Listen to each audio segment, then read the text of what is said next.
You've probably experienced some sticker shock if you're new to cycling and you've seen how much bikes cost, or even can cost, or you've probably experienced some sticker shock if you've just sat down and calculated exactly how much you've spent on your bike over the years. Bikes can get pretty expensive, and as we are bombarded with these ultra baller builds left and right on YouTube and on social media, it can make us think that you need a baller bike to enjoy cycling. But in this video, let's answer the question, are expensive bikes worth it? This portion of the video is sponsored by Wobby Cycles, and Wobby and I have a video series called 3 Minute Thursday where you can learn how to get the most fun out of your bike in 180 seconds or less. Check out 3 Minute Thursday by clicking the card above. If you've watched a few of my review videos, you can tell that I really value when it comes to bike stuff. How much do you get for your money? And if you've looked at my bike, you've probably also wondered, where's the value in your bike? You have a pretty bling baller bike. And out of curiosity, let's see how much my bike actually costs to see whether expensive bikes are worth it. So my frame set is a limited edition Kirin Purple Wobby special that Wobby and I did a collaboration for and only made 25 of them. Because of that, it's slightly more expensive than a regular Wobby special at $750.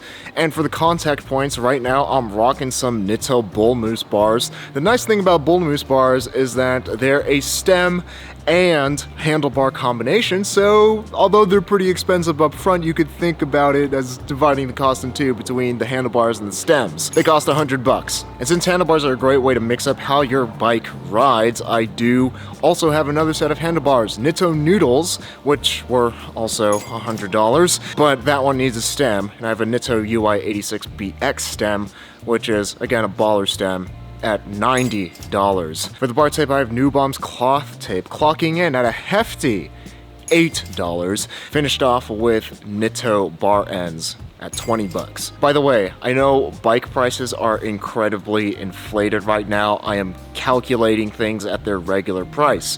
And for the saddle, I have a Brooks Swift, which was $130 when I bought it. Could you believe it? They're like $200 now. Supported by Made in the USA, just up the street from me in Chico, California. Paul, tall and handsome C-post.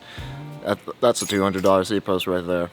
I'm not proud of that fact, but it's a fact. For my pedal setup, MKS GR10s, $50, MKS stainless steel toe clips at $30, and Toshi double straps at a whopping $150. For the drivetrain, I bought brand spanking new Sugino 75s from my buddies over at Faith Gear in Taipei for $250. Can you believe it? Now used ones are going for that price.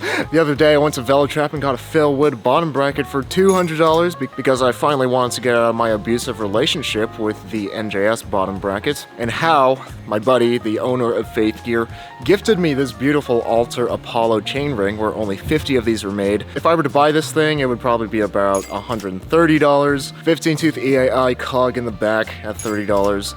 And the whole drivetrain is linked together with an Azumi Super Toughness chain. That's an $80 chain. Is it worth $80? No. Does it make me happy? Yeah. The wheels are Wobby Sub 15s, those are $360. Wrapped in Continental Gator Skin Black Edition, each is $45, so $90 for a bicycle. And I was extremely surprised when I found out how much the total cost of my bike is if you were just to build one up just like it. $2,578. Bike that costs more than a lot of used cars. I fly with this thing, I ride it every day, rain or shine.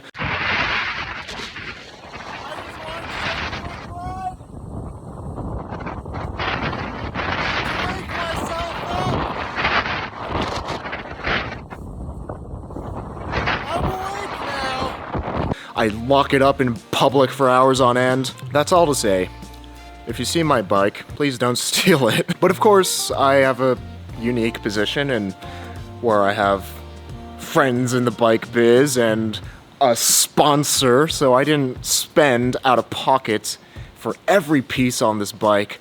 So my total, as you can see here, the stuff highlighted in yellow is what I got for free, essentially free. I mean, I do advertisements for Wobby. $1,248.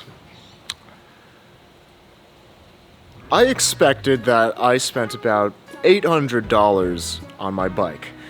And if you've been in the fixed gear or even just the cycling game in general for a few years, I encourage you to sit down and calculate how much you've spent on your bike over those years, exactly how much. And I guarantee you, it's more than you think. Probably 50% to 100% more than you think. But don't worry.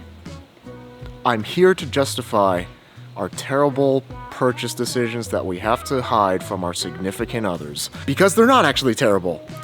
Having expensive bike stuff can actually make a lot of sense to the right people. And if you're watching this video, maybe you're the right person. You don't need an expensive bike. There is definitely a point of diminishing returns where you stop getting so much value for your money and you're just paying for parts because they have a fancy brand name on them, they come from the United States or some other fancy country, and they give you fixie points. And again, keep in mind, you don't need a $2,500 bike to enjoy cycling, not even close to that.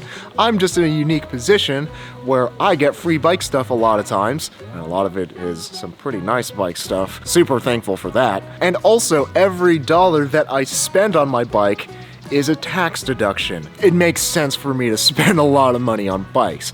At least that's what I tell myself. I'm not sure if my accountant would agree. The thing is, you can get a fixed gear bike for like $600, $400 sometimes, and those are going to be really good. And that, a lot of times, for a lot of people, especially if you're just starting out, is going to be the point of diminishing returns, like that $400 to $600 range for fixed gear bikes.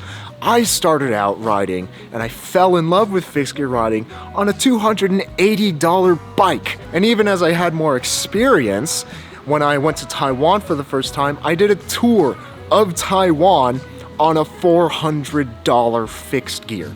Super basic, but it got the job done, and it was enough for me to get out and enjoy the ride.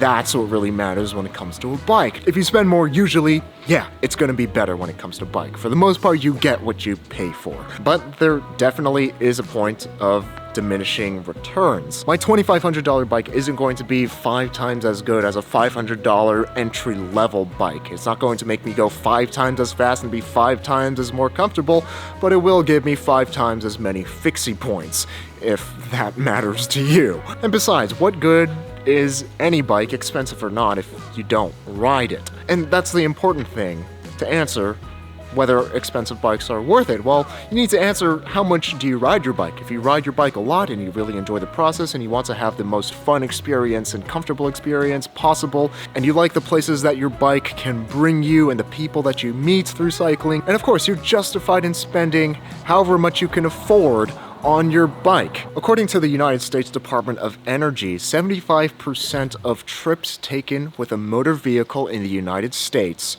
are 10 miles or less. That is a totally bikeable distance. And that fact is absolutely insane to me when you consider how much cars cost. A super baller bike will still only be a fraction of the cost of a car, not even considering the cost to upkeep and maintain the car. Say you paid off your car and you're still driving everywhere. The cost of owning that car, on average, is $4,500 US every year. 1 year of owning a car costs about almost twice as much as I spent on my baller bike. And again, remember, at the end of the day, a bike and a car, they're both means of getting from point A to point B.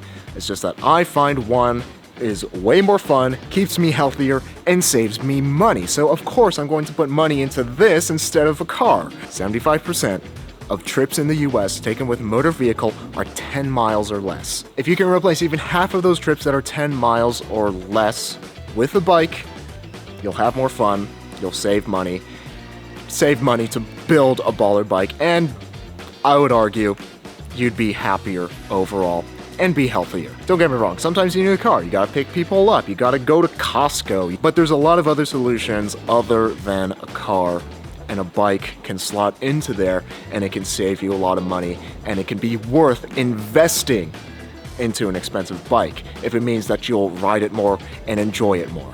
Fixie famous shoutouts to Zane Kolnik, Scott Palangi, Ryan Witt, Robby Andaya, Kelvin Ho, Justin Javier, Julian Corona, Henry Grants, Gio Dezera, David K, and Brandon Black for helping to make these fixed gear videos possible through the support on Patreon. And remember that life is short, but don't make it shorter, so be sure to ride your bike every day to be reasonably dangerous.